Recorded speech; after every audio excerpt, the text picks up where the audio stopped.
Hi, I'm Talicza. And I'm Rachel, and this is Transatlantic Crime, a true crime podcast that covers stories from each side of the pond. Every week, we will both cover a separate story with a running theme. Disclaimer, this podcast will contain swearing and details that some people may find offensive.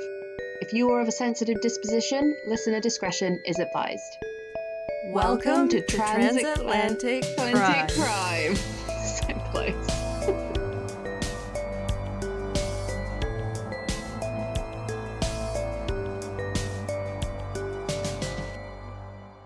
No time to waste, is there?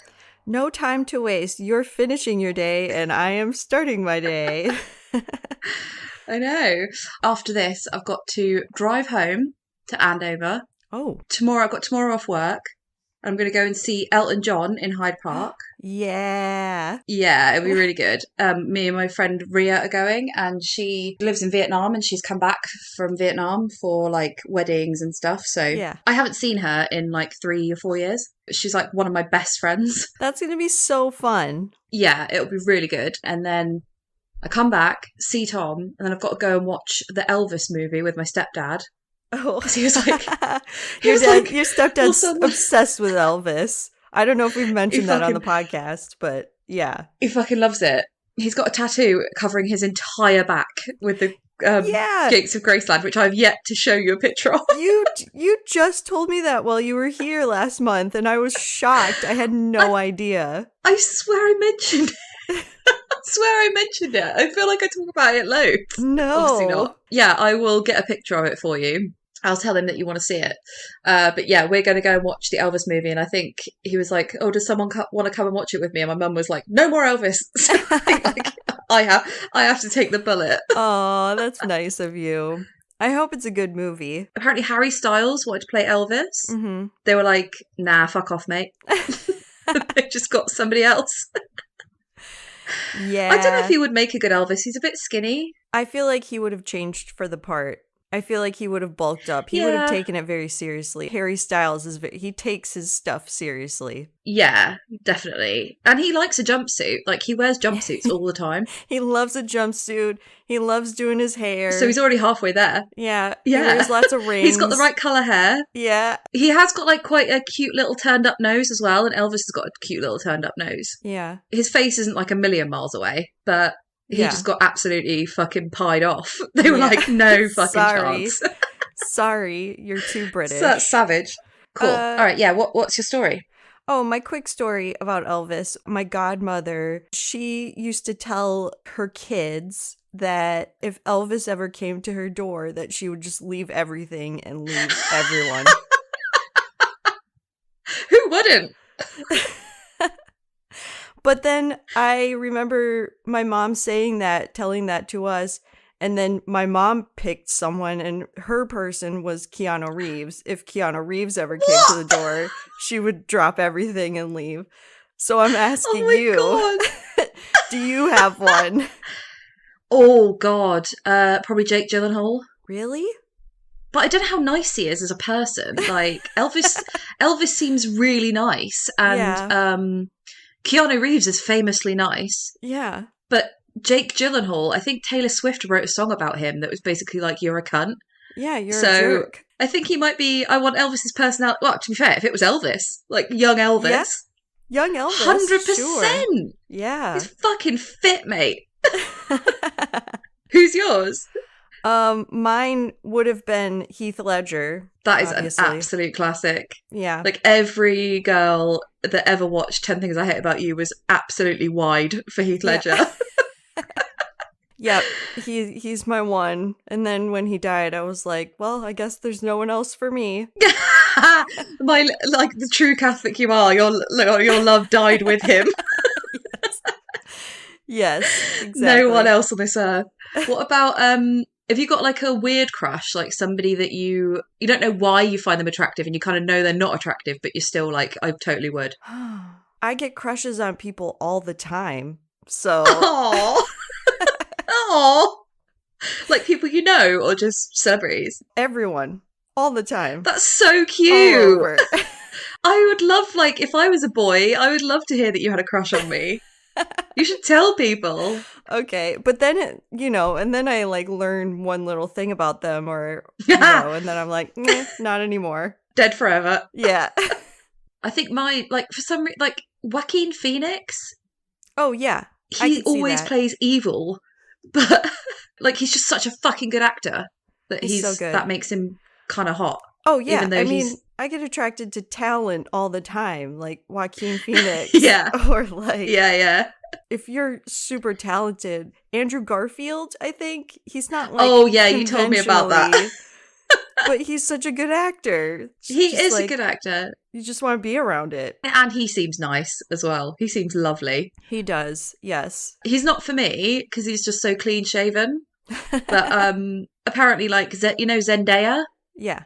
she said that she forgot he was English because he does Yeah. such a good American accent, and he's Yeah. always plays Americans. And she was like, I just totally forgot that he actually is British. Yeah, I saw that interview and he was like, "Oh, well, thanks."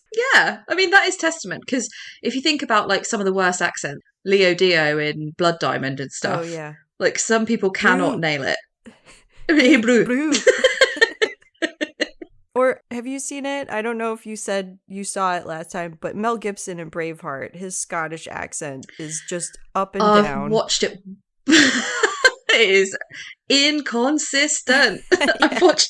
I've watched it once and I was a little bit drunk. And I've only ever seen it once, but I remember you saying it's like one of your favourite films of all time. It's just my comfort movie.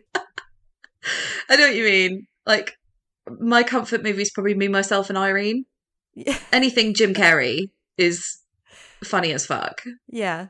And he's like one of those actors that is yet to come out as a piece of shit. So, I mean, I think it might be coming, but like... He did. Did he? What's he done Yeah. now? Don't ruin this for me. I'm sorry. I think I know. Is it that he's just basically like white male privilege all over and is like, you can just think yourself into a better life? And it's like, you're a fucking millionaire. Like, how can you say that to people? Yeah. Was that it? Sort of. I mean, it goes further than that. He dated this girl, and then Oh, God. afterwards, she committed suicide. No. And not, she was depressed or whatever, but he wasn't very nice to her in what you were just saying, like, oh, you just have to change your mindset or blah, blah, Yeah. blah. And I think her family took it really hard and they blamed him a lot. And I don't know if he was very nice to them either afterwards. Oh, or God. people can look it up. I don't know that much about it, but that was in the news a couple years ago that he just wasn't very Yeah. nice about certain things. He kind of has this like toxic positivity Yeah. where, and also there was something about anti-vaxxing. He Oh, I don't know said about some that. derogatory stuff about the COVID vaccine, I think, or vaccines in general that also put me off. Yeah. But I think it's one of those things like, we've discussed this so many times, but when you listen to like R. Kelly or you listen to Michael Jackson, and the music is good. There's no denying that. And it was good before you found out they were sex offenders. Right. Right. And it's still good now, but they definitely are sex offenders. It's a bit, I try and kind of separate the art and the artist when it comes to Jim Carrey, because I'm like, what you did isn't so awful that I should boycott you completely. But it just means you're really not my kind of person. Like, I wouldn't Yeah. approach that person because it would just ruin everything that I liked about that person. Yeah, like in my head, he wasn't that guy. But in real life, he clearly is. Yeah. What true crime stuff have you been listening to or watching or reading? Yeah. I binged watched this show on Hulu. I think it might be on Disney for you guys over there. It is Mhm. called The Deep End. Have you heard of it? Ooh, no. What's it about? It's about this female. She says she's not, and her followers say she's not, but she clearly is a cult leader. Her name is Teal Right. Swan. Okay. And it gets pretty intense because she's one of those. She's like, I don't know how old she is, but she looks like she's around our age. And she is one of those positivity, you could change your life type people, but also spirituality mixed in. Like, I'm connected to the one spirit, and people go on retreats with her, and she does kind of like crazy like water rituals and fire rituals and stuff like that in Utah. And it was very interesting and intense. I would definitely recommend it. It's called The Deep End. Yeah. You kind of want to binge it because I don't know if you would want to return back to it after watching it. Once you strap in, you've just got to get to the end of the roller coaster. Yes. Yeah, that sounds really good. Also, I hate this kind of new agey, it's a real bastardization of like ancient native and tribal like rituals, and it's just some white chick from fucking Ohio or whatever, and they're like, oh, I'm so in touch with that. It's just like, no, you're not. Like, you're fucking charging people like hundreds of dollars to come and do whatever thing you fucking made up. Teal Swan is charging like thousands of dollars. Yeah. You can tell that she is a narcissist. Everything that's important to her in the documentary is like her image and keeping her image and making sure that people don't put her down in the media, or that people come to see her and they talk about killing themselves, and then if they end up killing themselves, then the families blame her because she will say like, well, if you feel like there's nothing else on this earth for you, then what's wrong with exploring death? Yeah. So that's the fact that you'll die. Yeah. Also, that's not a very good business model.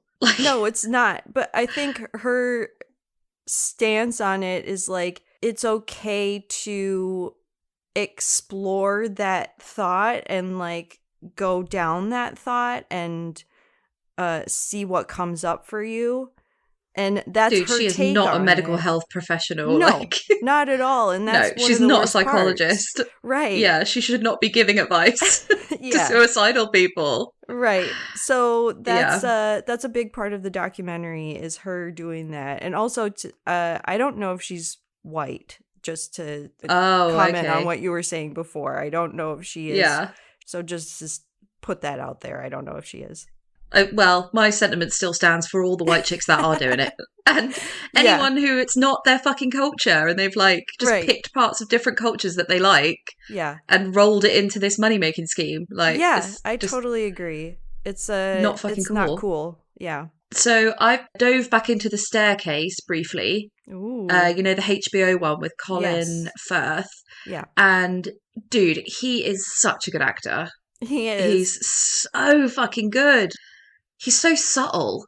Also, the lawyer, he's got like a salt and pepper beard and he kind of looks a bit like kind of New Yorky Jewish guy. Yeah. And the actor looks so much like him. Really? It's incredible. And they got Henry Lee, you know, the like blood spatter expert. Yeah. They've got a guy who like plays him perfectly. Wow. They've got Werner Spitz in it, who's like a really famous forensic pathologist, but the guy who plays him looks like him kind of, but has got this weird accent that isn't German. Okay. Like, obviously Werner Spitz is, I think he's either German or Austrian or something, and the guy's accent is all over the fucking shop. But also the girl from Game of Thrones like plays one of the daughters, you know, Sansa. Mm-hmm. And she's good. She like noticeably has a lot more lines than the other actresses and actors that play the kids. So I think that's probably part of her contract. Yeah. She's like, I'm not like, I need to be like a main part of it. Yeah. But yeah, they're all, it's done really well. But there's like a part where the lawyers are going through what they're going to say happened to the jury. And I can't remember the name of the actress that plays Kathleen Peterson, but they do this shot where because you know, the defense theory is that she fell down the stairs and then slipped on her own blood and then fell again. And that's why she's got so many lacerations to her head. Okay. That's the theory. Yeah. And they play that out with the actress and it is fucking horrible. Oh. Like, it's so horrible. You know when you expect the camera to like pan away or like it just doesn't. Yeah. And she just plays it so well. Yeah. Henry Lee says that the reason there's splatters of blood up the wall is because she coughs and stuff and she does that. Like, it's really horrible to watch, but really well done bit of acting. I don't know if I like that. I just feel like that is too close. It's like when we watched Candy while you were here, the Yeah, Hulu show yeah, with Jessica Biel, and they do that too, yeah. and it's after a true Yeah, story, and they it's just like, really show you the murder, don't they? yeah, I feel like there has to be, I don't know if respect is the right word, but a little bit of uh respect for the dead or the families or so, like, because these are true stories. Yeah, I I mean, don't know if I like it. I don't know if they're going to show it him actually killing her, because obviously the way they're showing it is that it was an accident, You're just right. like he Yeah. said it was. Yeah. But as it's happening, that you then kind of realize that, like, oh, they're not showing it like it actually happened. They're showing it like that's what they're going to say. Right. So there might be another scene where it shows him murdering her, which again Mm. is horrible. But like Yeah. the bit I found most uh, offensive about it was the fact that it's like, how can you show that? Like, I don't think that's what happened. Right. And by showing it that way, it kind of like Yeah. adds credence to the theory of that is what happened. Yeah. That's so true. And that's what annoyed me. And their acting is so good and so convincing that Right. you're like, oh, like if you thought he was innocent, you'd be like, well, that's exactly how it happened. Yeah. Yeah. But I'm like, that isn't how it happened. It just totally isn't. Because even in the recreation, like she smacks her head like twice Mm-hmm. maximum. Right. And in the autopsy, she had like 7, Right. along with the theme of this episode, blunt force trauma. Right. Like she had like 7 wounds on her head. And there's Yeah. no way, even in that recreation, that she whacked her head 7 times with It's that amount of force to true. break her skin. That just No can't way. happen. It's fucking dog shit, mate. It's absolute. You are fucking delusional if you think that's what happened. Yeah. I don't know, like, how the lawyers thought that something like that would work for them. And also, to add to that, his other wife Yeah. died the exact same Yeah. fucking way. Right. Like, come on. If you took away his old wife, possibly it's more believable. More believable. Not Mm-hmm. believable, but more Yeah. believable. Add the ex-wife into the mix, and that is fucking Right. insanity that he would try Right. and get away with that twice. Right. So thanks for coming to my TED Talk. That's a great segue into our theme this week, our second part. Yes, it really is. So your story last week was a bit of sort of old-timey murder. Mm-hmm. This one's kind of recent. It's pretty brutal, but it's super interesting because the conclusion is so not sorted out in this Okay. crime. Oh, you hate these kinds, right? I do. I really do. But like, I heard about this and I was like, shit, why haven't I heard about this before? And then I went down like a massive hole last week and I was finding everything I could on it, like watching all the documentaries, listening to all the podcasts and stuff, and like Googling it. So, are you going to have a theory at the end of it? Do you have your final thought on what I really happened? don't. Really? I really Okay. don't. So, to source this, I listened to a podcast called They Walk Among Us, which I really enjoy. It's super Okay. serious. Like, he's a British guy and he only covers UK crimes. Mhm. So he did a really good 2-parter on this, and it's episode 49 and episode 50. Okay. And then there's a BBC documentary which is amazing Ooh. called The Chillenden Murders. So yeah, the case I'm covering today is called The Chillenden Murders. Okay. Sounds familiar. Okay. Does it? Ooh, okay. So at about 4 p.m. on Tuesday, the 9th of July, 1996, 45-year-old Dr. Lynn Russell and her 2 daughters, 6-year-old Megan and 9-year-old Josie, set off to walk home after a swimming gala at their local school. And they also had their family dog Lucy with them, who's super cute. Aw. So they took a way home that followed a deserted country lane in the town of Chillenden in Kent, in England. So Kent is below London and then towards the east coast. Yep. So I don't think I've ever really been there. I've been to Margate, which is in Kent, but on the coast. But yeah, it's quite far away from. It's like the opposite end of the country to where Bristol is. Okay. So the walk should have taken about 45 minutes. And at about 4:25 p.m., so they're halfway along their walk, really, nearly 3/4. And Mhm. as they were walking along a place called Cherry Garden Lane, it's just a quiet dirt track. You know what kind of field I'm talking about, where like there's a cornfield either side of you, or like Yeah. a cornfield and a grass field, and then just like hedges, and then a single track lane. Yes. Yeah. So, like, if a car went down it, you'd have to pull in to let another car go by. Right. Very quiet, not busy, nothing much There's, around. well, no one around, really, Right. unless a farmer is in his field. Right. People just walk their dogs down those tracks, basically. Yeah. So, as they were walking down there, they were approached by a man, and he asked Lynn for money. And she told the man that she didn't have any money because she'd left her purse at home, but she said, "I'll go home and get you some money if you just let us go."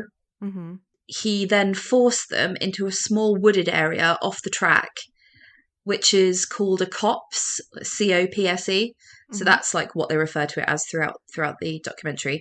So he forces them into this copse, and then what is a Lynn copse? shouts at, is it like a ditch or no, it's just like a little circle of trees. okay. So it's like trees that you can be hidden by but go in the middle of. Oh, okay. So he gets them in this little like hidden bit of trees. Okay. Lynn shouts at Josie, her 9-year-old, to run and get help. Mm-hmm. So Josie starts running, but the man catches up with her and he hits her over the head with a hammer, and then he drags her back to the trees. Mm-hmm. He then ties up Lynn, Megan, and Josie with strips of towel from the swimming bags, and he rips it up and ties them with it. And he also ties a shoelace around Lynn's neck and ties her to the tree. And he ties Megan with her own tights to the tree. So Lynn and Josie are blindfolded with the towel as well, like same strips of towel. And the attacker told them, "I'm just going to tie you up, but you can free yourself later." He then beat Lynn over the head with the hammer and killed her. Mm. And in the autopsy, he'd hit her at least 15 times. Wow. Then next he hit Josie again until she was just unconscious. And he also hit Megan with a hammer. Okay.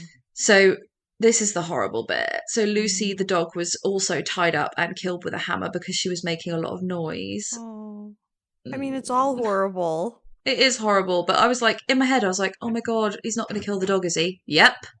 So, for fuck's sake. Yeah, poor dog. And the dog was probably trying to protect them or warn or... Yeah, apparently it was just going mad, trying to protect its owners and stuff. So, all in all, the attack took 15 minutes, and that was it. And then the man fled in his car. What was the point of that? So, honestly, there's no robbery. Yeah. There's no sexual assault. There's no motive for this other than control and murder. Yeah. So, when they didn't return home, their father and Lynn's husband, Sean Russell, who's also a doctor. They're both doctors of, I think, like geology. Okay. So they both, got really great jobs and really successful. So Dr. Sean Russell, he called the police and the search started. So they were looking for them all night.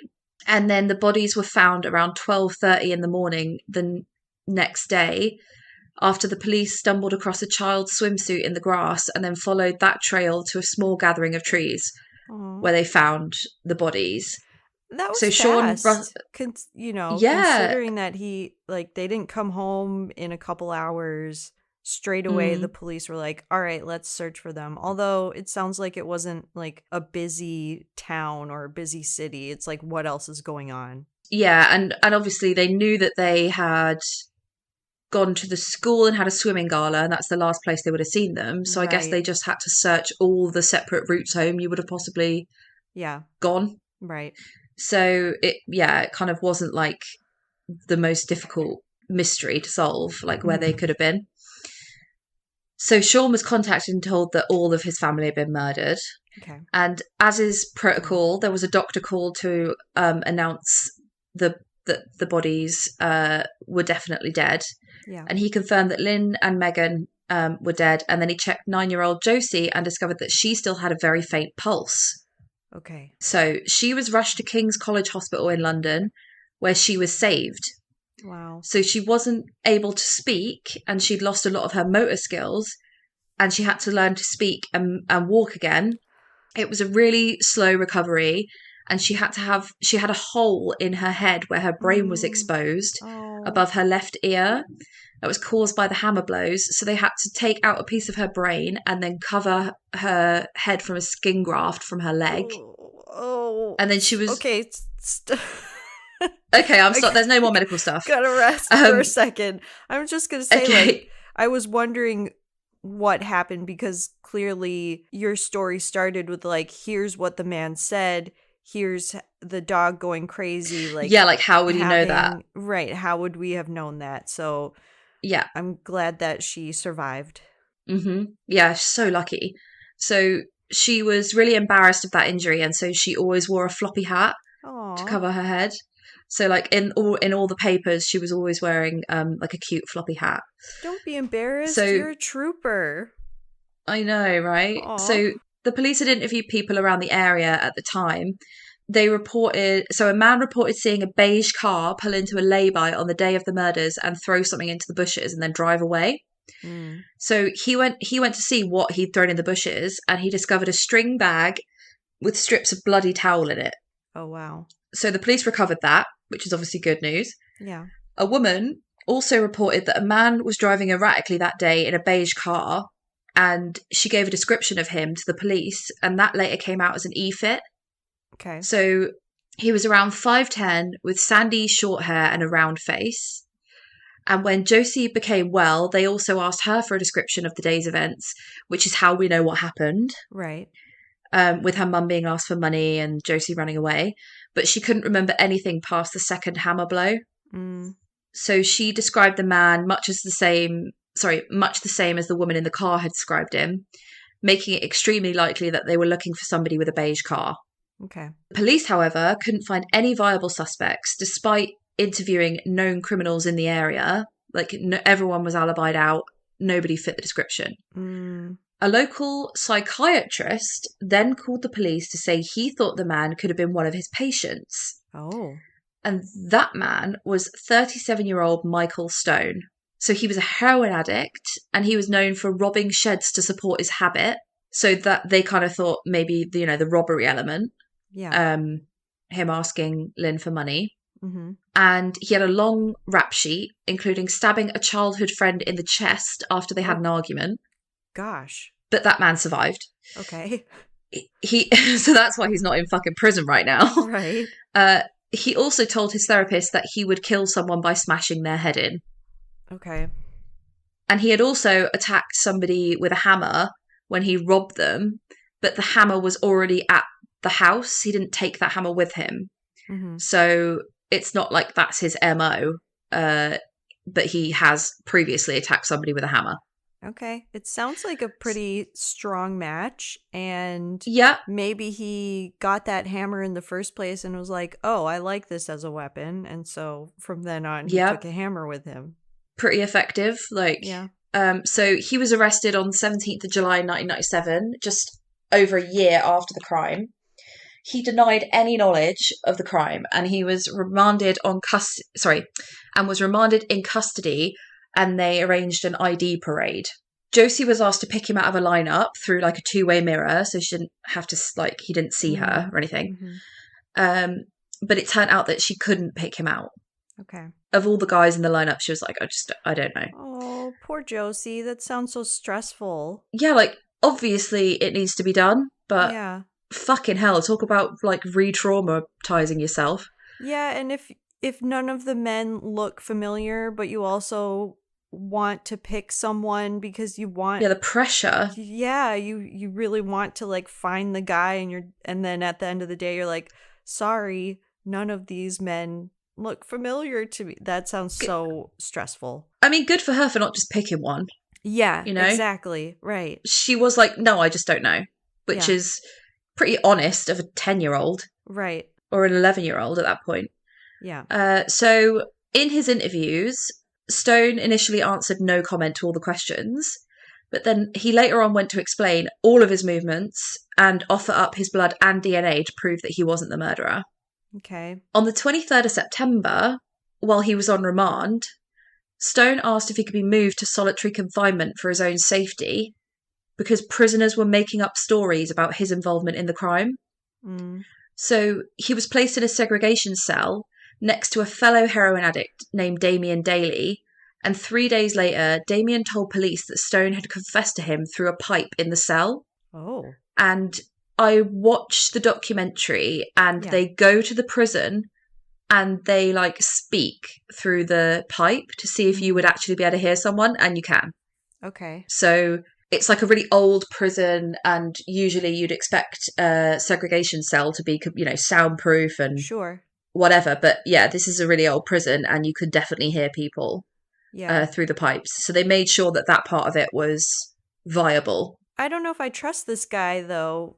If everyone in prison He's a piece of shit. why Stone is in prison or why he might possibly be in prison, it's just like the first guy that comes forward, he confessed to me, please give me a sweeter deal so that I can get out of prison. I don't know if I would trust that. Yeah, I mean, prisoner confessions have never been top drawer information, have they? Right. It's fucking annoying. Like, they say, sex workers are unreliable. A fucking prisoner is unreliable. Yeah. Like a convicted criminal. Yeah. So yeah, it's definitely not the best evidence at all.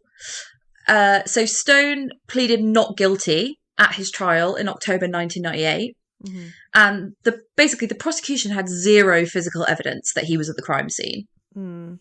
They had nothing. No fingerprints, no blood evidence, no DNA. There were a couple of hairs that were on Lynn, but the hairs didn't match him, and they were like, we don't know who they're from. But they could be from anywhere. You're right. She's just gone to a school to pick up her kids. They could be from absolutely anything. Right. So that's all they had, and even that didn't match him. So all the evidence they had was circumstantial, and Damien Daly, the guy who said he heard the confession, he was introduced, and the judge basically asked the jury to consider if this confession was true. So the judge said, if you don't think this confession is true, you have to find him not guilty. Okay. Because this confession is basically all they have. Right. So they found him guilty. He was convicted of 2 murders and 1 attempted murder. What the jury were not told in that trial was that the prisoners had access to the daily papers, and that every detail Damien recounted was available in the papers. So he was saying things like, Josie ran away and I caught up with her, and I killed the dog because it was making loads of noise, and I asked them for money and they said no.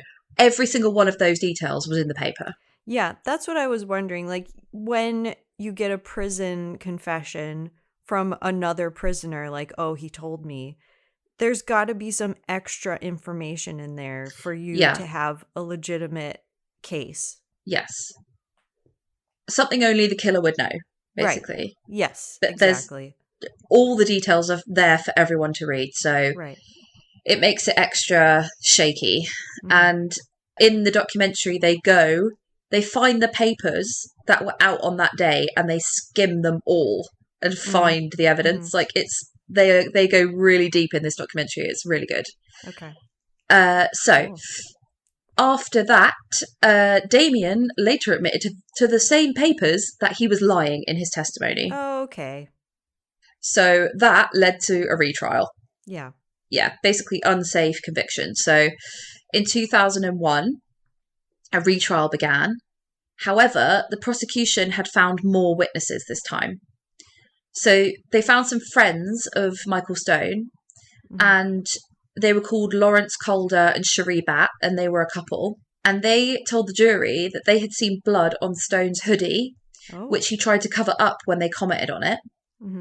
And they said they'd also seen a bloody toolkit in his car. Oh. They also had another prisoner who testified that Stone had confessed to him. Okay. So Stone denied all of this stuff. He's like, they're all making it up. That didn't go down very well because he was again convicted and sentenced to life imprisonment. So that was for, again, 2 counts of murder and 1 for attempted murder. I have a question about this Mr. Stone person. If he really is confessing to people in prison, why doesn't he just confess? Like, if you're just telling random people. Yeah. Well, it's a good question, right? Yeah. Well, the other answer to that is that he didn't confess. Yeah, that's and true. the prisoners are making it up, so they get a Right. day out at court. Yeah. Because even a day out of prison and going into court is a treat It's if you're worth in it. prison for 20 Yeah. years. Like, Right. it's a change of scene. You probably get some coffee, like, you know, You get to see people you haven't seen. You probably get lunch, like, people pay attention to you. Yeah. You're treated like you're important. So, Yeah. you can see why someone would make it up. And they've got nothing to lose. They've got everything to gain. He also refuses to plead guilty because if he did admit his guilt, then he would be up for parole this year, 2022. Okay. And he could potentially have a parole hearing this year and potentially get out. But he refuses to do that. Okay. So there is something in that as well. I mean, there are some people who just refuse to plead guilty to things they haven't done. So that's something to consider. Mm-hmm.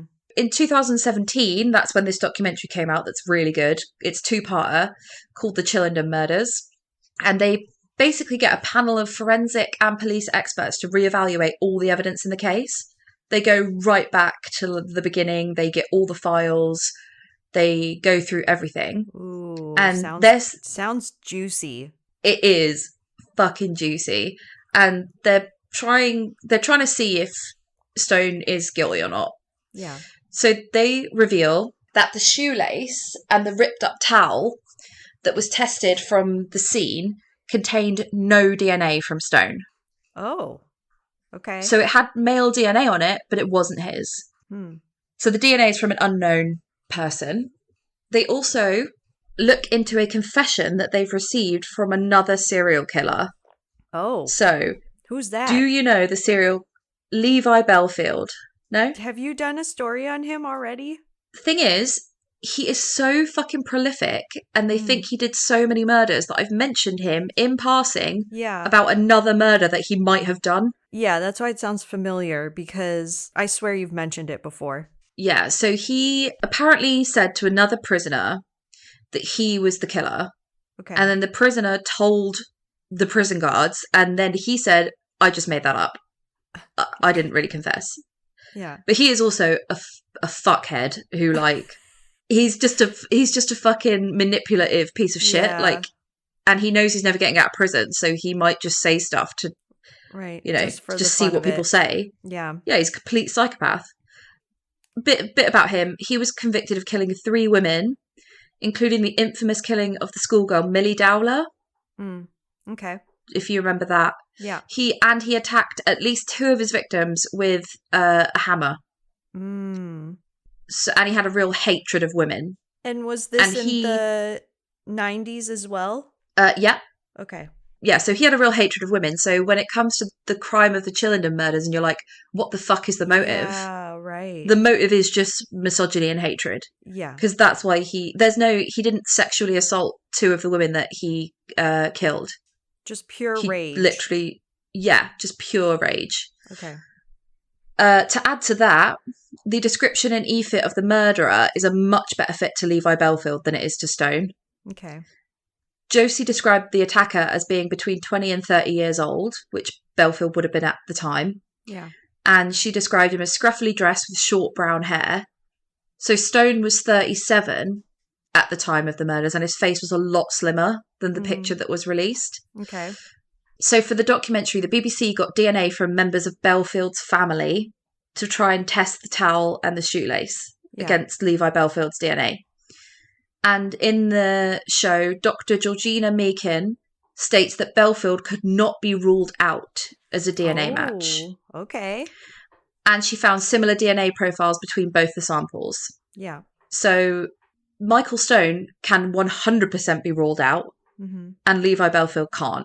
So that's something to think about. Wow. Okay. Yeah. Towards the end of November 2017, lawyers for Michael Stone announced that they had new evidence of his innocence, which included a confession by Belfield. So during a press conference in London, Stone's solicitor, Paul Bacon, claimed that Belfield had admitted to the murders to a serious sex offender at HMP Franklin in Durham, and he alleged that the confession included information about the murders which had not been made public. He, as I said, Belfield then denied that he committed the murders and that he made the confession. But then in February 2022 of this year, Wow. Stone's lawyer Paul Bacon said that Belfield had officially confessed to the murders in a 4-page statement. Oh, wow. But the police are having none of it. The detective responsible for investigating Belfield's known crimes, Colin Sutton, stated to the press, "Knowing Belfield as I do, this could be him playing mind games." Okay. Did you say this already? Is Belfield dead? No, he's alive. Oh, very really? much alive. Okay. Yeah, he's in HMP Frankland. Okay. To conclude, Michael Stone remains in prison and he still maintains his innocence. Wow. That's tricky. Uh-huh. I kind of, and do you know what? I said I didn't know, but I kind of fucking think he did it. Like Stone? Levi Belfield. Oh, no, okay. Levi Belfield. I don't think Stone did it. I mean, Stone is a psychotic piece of shit. Yeah. Like, he has done some fucked up stuff. He, like, threatens to kill people all the time. Okay. But he never actually killed anyone. Well, he stabbed a guy in the chest, but the guy luckily didn't die. Yeah. He doesn't attack, like, women as his MO. Like, he had a girlfriend, and, like, in the documentary, they speak to him when he's in prison. Yeah. And he said, "I had a girlfriend, and my parole officer said, I don't think you two are good for each other," or something. Mm-hmm. And he goes, "I can't believe you said that. How would you like it if I came to your house and killed your entire family and burnt your house down?" He was like, "Do you know what I mean?" I was like, "No, not really." Like, that's not really like a reasonable response to what that guy said to you. He's like, "How would you feel if?" I was like, "But he didn't do that to you." Yeah. Where did that come from? That came out of left field. He's got, like, rage problems. Okay. Like, severe rage problems. And it sounds like, and even though he did, okay, I'm being nice, and maybe it'll come out in a couple of years that he did actually do it. But the two things that stick out to me, okay, he stabbed someone. He tried to stab someone. They lived. That was with a knife. Yeah. And he didn't do anything to he didn't try and stab someone then on. He did try and attack someone with hammers at another point, but whatever. Also, the fact that I do put weight. Whatever. Who hasn't? Yeah.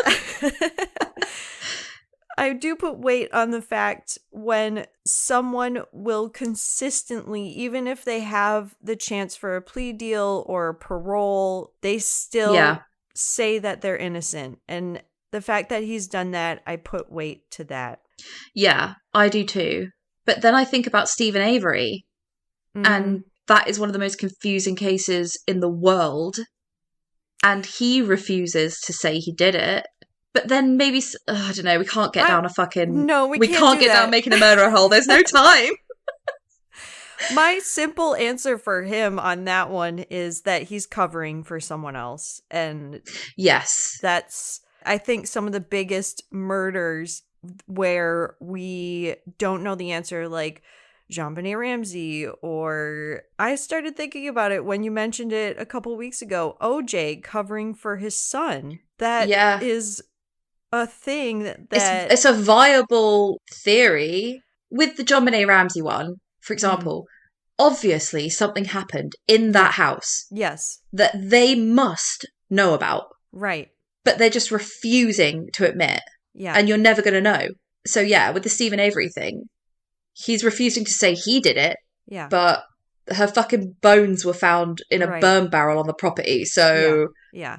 Okay. Something happened. Returning to Making a Murderer. Yeah. That's our theories. But back to this case, I do think it's a legitimate thing that the fact that they say, like, Stone can be ruled out, but Bellflower can't. Belfield, but yes. Belfield. That's pretty big to say that. It is, and, like, DNA doesn't lie. Right. People do. And, I mean, Josie didn't say the guy was wearing gloves. So for you to rip up a towel and then tie people up with it. Yeah. And have zero DNA on that towel. Like, the fact that they found the towel is really lucky. Right. The fact that someone saw him throw a towel into the bush. Yeah. I mean, that's incredible good luck. And then you've got that, you know, as a real piece of evidence. What does Belfield look like? Oh my God, he looks like a fucking wombat. Like, he's a big, fat... He's 6'1", but he looks short. You love using wombat as a descriptor these days. He's like a big bulldog, fat, gross, big round face, little piggy eyes. Like, he just looks like a piece of shit, basically. And did Josie has she ever said like, oh, he matches what maybe I saw, or? No. No, they haven't asked her. I'm sure they have asked her. They just haven't released that information. Also, the police are convinced they have the right guy, and they don't want to entertain the fact that they've got a wrong conviction. Yeah. Which is typical. That's frustrating when cops are so stuck on like, no, it is this person, and a possibility that it isn't. Obviously, that was a horrific crime in a really nice, picturesque, cute part of the country. Right. And can you imagine the pressure to find the person that did it? Right. Because you've got a fucking maniac killing people with a hammer for no other reason than they just want to kill someone. Right. So no women are going to feel safe walking down a country lane. Like, he killed children. Yeah. So to make everything right again, in quotation marks, you need to find whoever did that. Yeah. You can see why they were like, shit, we've got to get somebody for this. Yeah. To maintain peace, basically. Right. The funny thing is as well, it was on Crime Watch, and Jill Dando is presenting Crime Watch because it's around the right time. Yeah. And then she later goes on to get assassinated by somebody. Oh, so it's really creepy. That is creepy. Yeah. Yeah. I guess it'll come to light. I hope so. Because the thing is, they didn't have Levi Belfield's DNA. They had Levi Belfield's like familial DNA. Maybe if they actually get his particular DNA, there could be a better chance. Right. Why can't they? If that's what I was wondering. I thought he was dead because they didn't have they had to get his family's DNA. He's in prison. Why can't they just get it now? Because, like, the police refuse to do it, and they're the ones that will have access to his DNA. Okay. So if the police agree to retest, then they could. Yeah. And B, he wrote to Paul Stone's... That isn't his name. Michael Stone. They wrote to... Fuck me. They wrote to his lawyer. Levi Belfield wrote to his lawyer saying, it wasn't me, I'll give you my DNA. And then the lawyer was like, sure, go ahead. And he never wrote back. Okay. So he's now refusing to give DNA. Yeah. So the only way to get it is to make the police test again. Okay. All right. I feel like something's going to come up in the next 10 years. While we're still alive, something's going to happen. Yeah. Mm-hmm. Definitely. Maybe DNA will improve to the point where they don't need his DNA. They can just use his family's or whatever. Yeah. Yeah. It's getting better all the time. But yeah, I really do think it was him. He was driving his girlfriend's car, which was a beige car at the time. Okay. And he sold it a couple of days later. All right. I think you've convinced me. You need to watch the programme. It's really good. Although it's BBC, so it's hard to get where you are, isn't it? I'll see if I can find it somewhere. It's probably on YouTube. It's fantastic. Great story. I've been obsessed with it for like a month now. And I couldn't believe you chose Blunt Force Trauma because I was like, now's my time. Cool. Well, yeah, listeners, check out the documentaries and let us know your theories as well. Yeah, I would love to know everyone's theory on it. 100%. Mm-hmm. Yeah. Cool. All right. Well, I will speak to you next week. All right. Talk to you soon. Bye. Bye. Thanks for listening to Transatlantic Crime this week. If you liked what you heard, please rate, review, and subscribe. And if you'd like to follow us on social media, you can find us on Twitter at TransatCrimePod, Instagram at Transatlantic Crime, and on Facebook with Transatlantic Crime Podcast. Thanks, bye.